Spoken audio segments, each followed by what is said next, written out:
Bueno, el amigo Pacagnini, dicho correctamente el apellido, es el secretario general de Sicopi, Mesa Nacional de la CTA.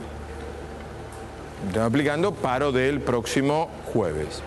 Y Rubén Manojovich, titular de Fede Cámaras, hablando de fútbol, cuyo hijo fue campeón con San Lorenzo de Almagro, cubriendo el lateral izquierdo. Sí. En la defensa. Hay varios número 3, parece que Urribarri también tiene un número. El hijo de Urribarri jugaba en Colón, ¿no llegó a Boca al final el hijo de Urribarri? Está en River. ¿Está en River? Nada, la prefieren. ¿Nunca llegó a Boca? No jugó en Boca. ¿Jugó en Boca y está en River? Debutó en Boca. Sí, no, qué raro el fútbol, ¿no? Jugó en Boca Urribarri, sí. Y jugó en Colón mucho tiempo. Y ahora está en la reserva de River. Sí, Pañini jugó Independiente en el campeón de 78. Digo, ya que estamos tirando con fútbol en el recuerdo.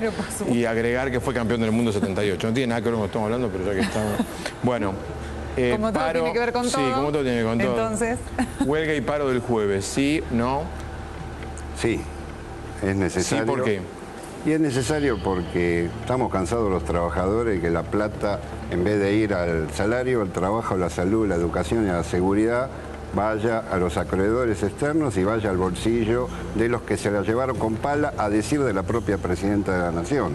Necesitamos un salario mínimo de 10.000 pesos, mínimo vital y móvil. Hace años que no se reúne ni siquiera el Consejo del Salario Mínimo de Vital y Móvil para fijar esa pauta. Más bien, lo que están tratando de hacer es fijar techos salariales, paritarias no libres y, en la práctica, con el impuesto inflacionario que hay, una rebaja salarial, de hecho, en el medio de un ajuste bastante importante para los trabajadores, que creemos que recién empieza. Por eso vemos más bien tarde este paro, pero ¿de qué actividad es usted? Yo soy médico, soy trabajador profesional de la salud. Nuestro gremio es la SICOP, que somos 10.000 afiliados en la provincia de Buenos Aires. Es el gremio mayoritario de los trabajadores profesionales de la salud. De los médicos, digamos. Médicos, bioquímicos, es decir, profesionales del equipo de salud en general, ¿no? Incluye todas las profesiones. ¿Y cómo están ustedes? Y estamos mal. Hoy cerramos un acuerdo salarial, acabamos de aprobarlo, pero lo consideramos insuficiente. De todas maneras, y un 30% promedio. Bueno. Sí, pero después de casi 3 meses de plan de lucha y después de 30 paros. O sea, con un gobierno hijo del rigor para poder... Y pensé que iba a decir otra cosa. Para nosotros un aumento de emergencia. Tuvieron paritarias al final. Tuvimos que arrancar la paritaria porque no la teníamos. Bueno. A nosotros nos hacen una bicicleta. Utilizan la paritaria nacional docente, lo que pasó los últimos años, como una pauta testigo para fijar el salario a la baja en el conjunto de los trabajadores del Estado. Y la paritaria nuestra la dejan para el final. Este año tuvimos que luchar 3 meses y yo creo que nos ayudó mucho la huelga docente. La huelga docente, como se dice, maestro luchando, maestro enseñando, la verdad que entre la huelga docente y luchas de los trabajadores de la salud estatales a lo largo y a lo ancho del país, el piso, el techo salarial, que estaba entre un 18 y un 20%, y dígame, a principio de año, hoy se está discutiendo cerca de un 30. ¿En qué hospital está? En el Hospital Internacional Eva Perón de San Martín. ¿Y cuántas horas trabajan? 36 horas semanales. ¿Por día? 6 horas, 6 días, de lunes a sábado. Si quiere contarnos cuánto gana y qué antigüedad tiene. Sí, 6.800 pesos nuestro salario inicial, ahora lo llevamos a 9.000. Ahora lo llevamos a 9.000 con este plan de lucha. ¿Cuántos años tiene? No, yo gano 9.000 pesos. ¿Y qué antigüedad tiene? Yo tengo 25 años de antigüedad. Una miseria. O sea, así trata al sistema de salud médico, y a la columna vertebral del sistema de salud que somos. Siendo médico, ¿de qué vive? ¿De qué vive siendo médico? Sí, yo me ajusto a eso, pero la verdad, no soy gasolero, como quien dice. Ahora mis compañeros de trabajo... mito, veo que los médicos tienen consultorio afuera. No, porque yo soy médico militante, hago sindicalismo. Entonces, yo con ese salario, en los últimos 2 años estoy con licencia gremial, es decir, nosotros tenemos un pool de licencias gremiales que los vota un congreso. Entonces yo estoy liberado, digamos, del trabajo hace aproximadamente 2 años y dedico mi tiempo a la tarea gremial. Ahora, ¿es verdad lo que se dice de los hospitales que faltan insumos? Porque siempre se dice que faltan insumos. Uno habla con los funcionarios y dice, no, faltan insumos. Yo creo que el sistema de salud está en una transición entre la crisis y el colapso. Esa es la situación. Tal vez, si esta fue la década desaprovechada, estamos en el 2001. El hijo pródigo, digamos, el que está peor es el sistema de salud. Indudablemente. Después la educación también. Marusovich pregunta si están en el 2001.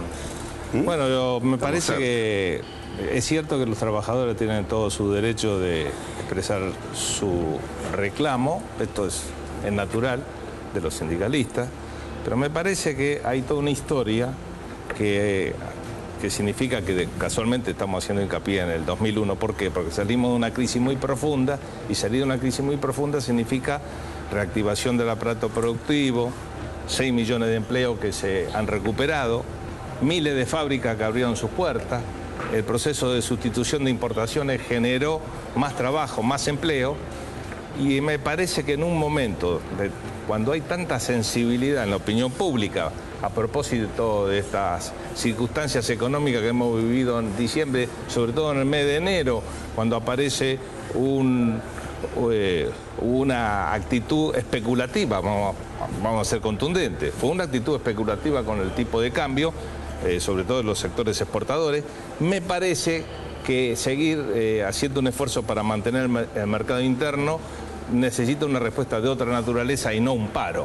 Y me parece que en eso deberían analizar nuevamente los trabajadores que van en ese camino, a que en los últimos 10 años, 12 años, 13 años en el país hace falta reanalizarlo con mucha análisis de profundidad para no llegar a nada más y nada menos que un paro, cuando hemos tenido en todos estos años, como acabamos de decir, recuperación muy fuerte en el mercado interno, recuperación del aparato productivo, récord de venta de aire acondicionado, récord de venta de automóviles, récord de venta porque hubo un mercado interno con una política que justamente puso los ojos en el centro de la atención, que significa cómo defender el trabajo nacional y cómo defender la producción nacional. Y si defendemos el trabajo nacional, me parece que no es el momento oportuno para llevar adelante un paro que tiene más características de paro político que un paro realmente para reivindicar intereses de un sector de la población que quizá tiene todo el derecho de convocarlo, pero me parece que no es oportuno, no es el momento, y creo que tiene, reitero, un objetivo de carácter político que no es la esencia misma de lo que persiguen los trabajadores. Yo creo que el paro no solo es oportuno, sino que llega tarde, pues se tendría que haber hecho antes. Casualmente, de acuerdo a nuestros cálculos, con la fuerza que tenía el paro docente de la provincia de Buenos Aires, que de alguna manera se transformó en un conflicto testigo, si el paro se hubiera hecho en el medio de esa huelga, en el pico de esa huelga, seguramente los docentes hubieran conseguido más dinero y el conjunto de los trabajadores estaríamos trabajando, discutiendo un techo salarial muchísimo más alto. El primer paro, y no muy claro, empezó en el mes de diciembre. Un paro policial. No, lo que empezó, en todo caso, ese fue el cuestionamiento a una crisis ya global de este modelo, porque el 2001 fue el 2001. Yo creo que el 2001 una rebelión popular muy importante, pero no podés histórica, no podés estar hablando de una que de alguna manera este gobierno administró parte de esa energía de reclamos del pueblo, tomando algunos de esos reclamos y aprovechando una situación internacional favorable. Si no, ahora cambió. Se pudo dar el lujo este gobierno de meter los graves problemas estructurales, como el transporte, como la energía, que ahora se está viendo que castigan al pueblo abajo de la alfombra. Como un auto viejo, lo que hizo fue hacerle chapa y pintura cuando el motor estaba descascarado y hacerlo funcionar muy poco. Ahora se está destartalando. Llegó la crisis internacional y como los grandes empresarios de este país y los sectores de economía concentrada tienen que empezar a ganar un poquito menos, justamente por eso. Todos esos sectores que vos mismo dijiste, Rubén, que reclamaron, ¿la concesión a quién se le hicieron? ¿A los trabajadores o a esos sectores? Quieren que la crisis, en vez de pagarla, todos esos sectores que se la llevaron con pala, la paguemos los trabajadores y los sectores populares. Ese es el problema. Por eso este paro es muy importante. Guillermo, vuelvo a decir, por salario, trabajo, salud, educación y seguridad. La concentración económica, hoy se están juntando en un sector llamado el Foro de la Convergencia Empresarial, con la sociedad rural a la cabeza. ¿Y de qué me estás hablando entonces? De que hay sectores de la gran concentración vinculados a este proyecto económico. Vos defendés un gobierno lo que ocurre le viene de entregar 10.000 millones de dólares a Repsol, que con la mega minería pero confundís un proceso de distribución del ingreso. No hay se un distribuyó proceso, nada del ingreso. El proceso de distribución del ingreso tiene sus tiempos políticos, tiene que ver con la relación política. Que hace más de 10 años que está este gobierno. ¿Qué tiempo apareció político? Una 125 y el crecimiento, y un poco más lo voltea un gobierno. En 2008 el casi problema no es que lo despilfarraron para cualquier lugar. Ustedes fue a los bolsillos de los grandes empresarios, no fue a los bolsillos funcionales de los a los sectores fue a los bolsillos de los banqueros. Siguen siendo funcionales a los sectores destituyentes. En la 125 ya mostraron su cara. Y ahora en este momento sumándose a un paro reuniones que no tiene ningún para tipo de garantizar que el razonabilidad. día 10 no se mueva una pluma en el país. Vamos a ver la respuesta de los trabajadores y del pueblo. Va a haber un paro social. No va a haber una sola persona en los colectivos. Va a haber movilizaciones ese día también en muchos lugares a lo largo y a lo ancho de este país, en las provincias y de Moyano. Nosotros tenemos un gran respeto por la historia de donde se dieron acontecimientos económicos como en el año 1992-93, la marcha federal, y estuvimos todos juntos con estos dirigentes. Pero me parece que alguno de ellos, con el caso de Moyano, da un cambio vertiginoso apoyando primero el modelo de defensa del mercado interno y luego dándose vuelta. La verdad que son para mí, posicionamientos políticos. Es otra. Quizás son, yo con Moyano tenemos muchísimas diferencias. Muchísimas y bueno, diferencias en el modelo sindical, en el proyecto político y en el hecho de que el último paro que pudimos hacer con Moyano fue el 20 de noviembre de 2012. Está bien, pero en la CTA hicimos 2 jornadas nacionales de lucha, el día 5 y el día 12. Y yo creo que llega tarde esta respuesta de Moyano, pero llega. Y acá lo que hay que poner por delante, además de con quién se para, que es muy importante, hay desconfianza, por supuesto, hasta estos viejos dirigentes sindicales, por eso hay que hacer asambleas para que sean los trabajadores los que resuelvan el paro. Y lo estamos haciendo en el gremio nuestro. Hoy hicimos un congreso donde después de 3 días de asamblea se resolvió por el 60% de mandato de asamblea parar el día 10. Bueno, pero con distintas modalidades, va a haber sectores que se van a movilizar. Pero me gustaría Entonces, alguna palabra de ustedes haciendo referencia a un sector económico que quiere capitalizar este disgusto que pareciera ser la insatisfacción que tiene el sector sindical.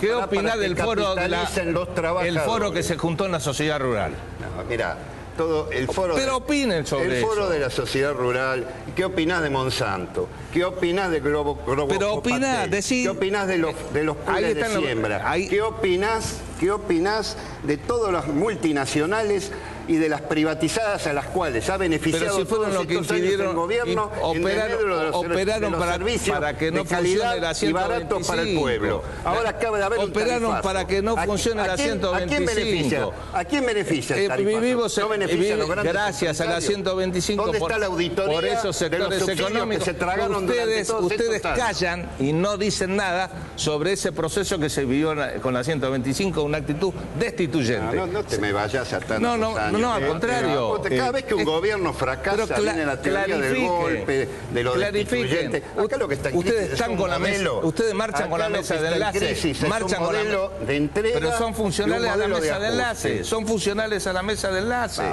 Clarifiquen la posición. Pirotecnia, no es pirotecnia, no es pirotecnia. Lo de 125 yo le hablo a la gente, le hablo a los trabajadores, hagan asambleas en los días que quedan, reuniones. ¿Están de acuerdo con 6 millones de trabajadores que recuperaron su empleo? Necesitamos para nuestro las miles de fábricas que abrieron sus puertas. Para defender la fuente de trabajo. Los récords de producción. Lo que dice acá Rubén, récord de producción de automóviles, récord de producción en el sector textil. Se vienen más despidos y suspensiones. Ya se han perdido miles de puestos de trabajo también. Y venimos a hacer un paro en el Estado. Por eso, el día 10...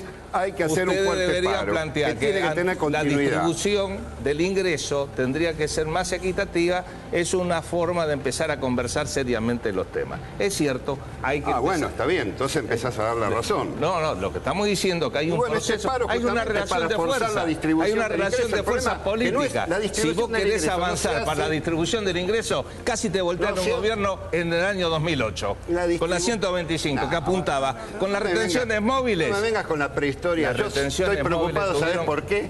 Porque en solo 2 meses los precios aumentaron 30%. Porque a principio de año debutamos con una devaluación del 20% que la pagamos nosotros. Porque nos quieren rebajar el salario. Ustedes porque este año va a haber 35% de inflación acumulada. A sectores económicos que están en contra de los intereses del país. Hay inseguridad y la pagan los pobres en este país y los trabajadores. Lamentamos nosotros que las reivindicaciones... ¿Dónde está la inversión en eso? Estamos de acuerdo que hay que combatir la gran concentración económica, pero resulta que son funcionales... 10 años tuvieron para convergencia. ¿Quién es funcional? Empresarial. Con la sociedad rural a la cabeza. Hablen claro.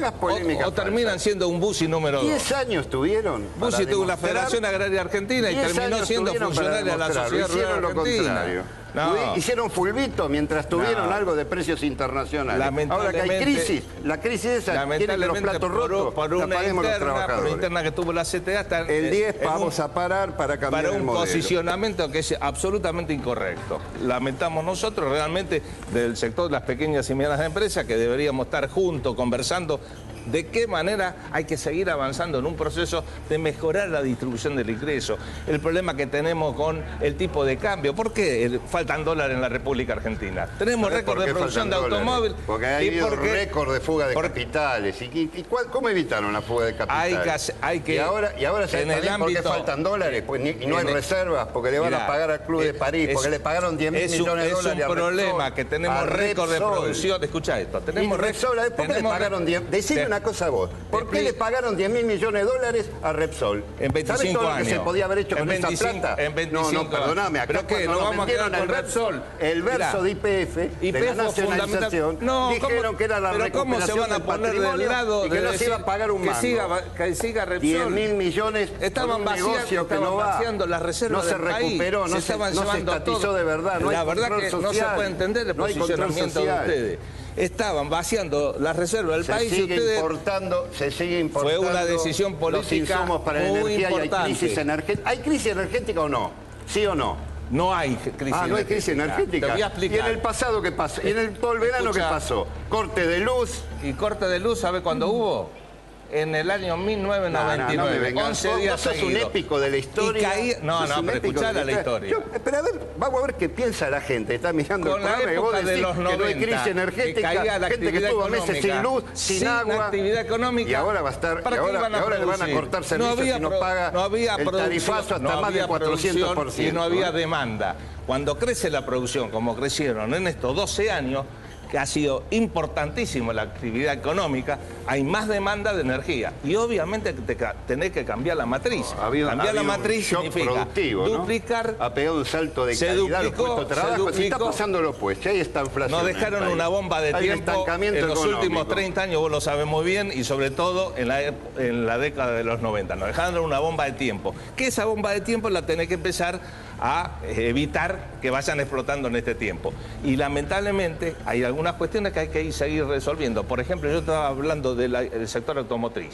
Nosotros quisiéramos que siga el récord de producción de automóviles, pero resulta que el país productor de autopartes, el 22% de las autopartes se producen en el país y el resto hay que importarla. Cada vez que tenemos récord de producción de automóviles, que no hay sustitución de importación. Hay que importar productos que significan dólares que se van del país. Te digo una cosa, revisar la situación del cordón hay industrial un proceso de Córdoba, del sur, de Santa Fe y del norte de provincia de Buenos Aires. Hay que hacer un acuerdo regional con el Mercosur y el UNASUR con todos los países para hacer el anillo energético. Disculpame, el acuerdo que están haciendo... del Sur. El acuerdo que están haciendo es un acuerdo del Mercosur con la Unión Europea, un tratado de libre comercio, al estilo del NAFTA con los norteamericanos. O sea, va a traer peores beneficios para el país. Lo contrario, lo que vos decís, lo contrario sustituye importación. Sí, con la Unión Europea.